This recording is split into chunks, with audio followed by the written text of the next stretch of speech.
Ladies and gentlemen, we are about to bring to life one of the most beautiful stories ever written, Mr. Harold Bell Wright's immortal Shepherd of the Hills. I'll tell you a story. It's new, yet it's old.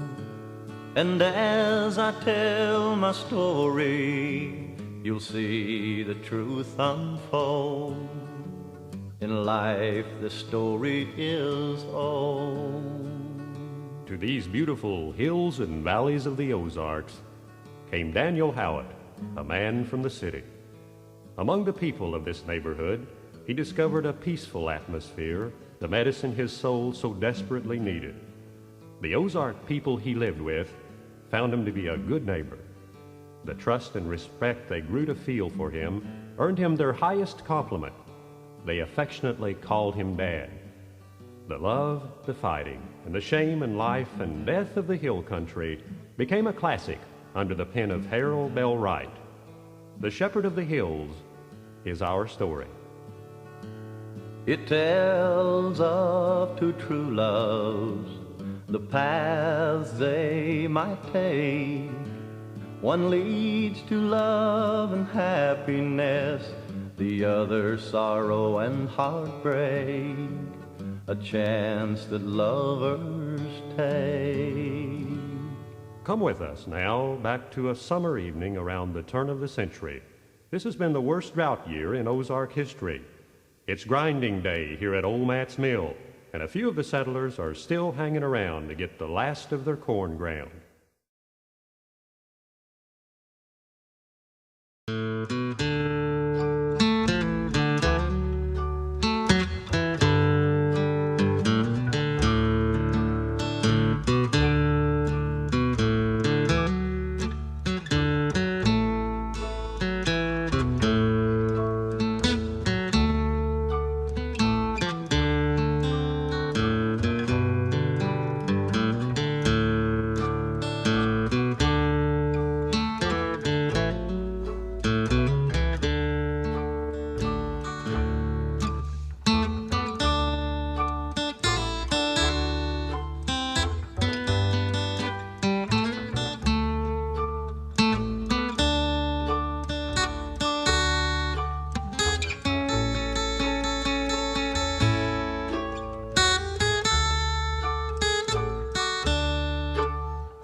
This, my story, is a very old story. In the hills of life, there are two trails. One lies along the higher sunlit fields, where those who journey see afar, and the light lingers even when the sun is down. And one leads to the lower ground, where those who travel as they go look always over their shoulders with eyes of dread, and the gloomy shadows gather long before the day is done. My story is the story of a man who took the trail that leads to the lower ground, and of a woman and how she found her way to the higher sunlit fields. This happened in the Ozarks of Missouri. In life, it has all happened many, many times before, in many, many places. The story is very old, and is new, and is still in the telling.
here and there among men, there are those who pause in the hurried rush to listen to the call of a life that's more real.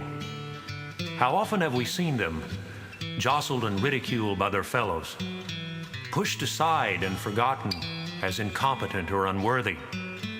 He who sees and hears too much is cursed for a dreamer, a fanatic, or a fool by the mad mob, who having eyes see not, ears and hear not, and refuse to understand. Yes, Pete knew a world unseen by us, and we therefore fancied ourselves wiser than he. Poor Pete, we said, but was he in truth poorer or richer than we? We who build temples and churches but will not worship in them. We buy Bibles but will not read them. Believing in God, we do not fear him. Acknowledging Christ, we neither follow nor obey him. Only when we can no longer strive in the battle for earthly honor or material wealth do we strive to hear and see the things we have so long refused to believe or consider. We consider the loss of a loved one as a tragedy. But is the end of life, as we know it, the end or the beginning?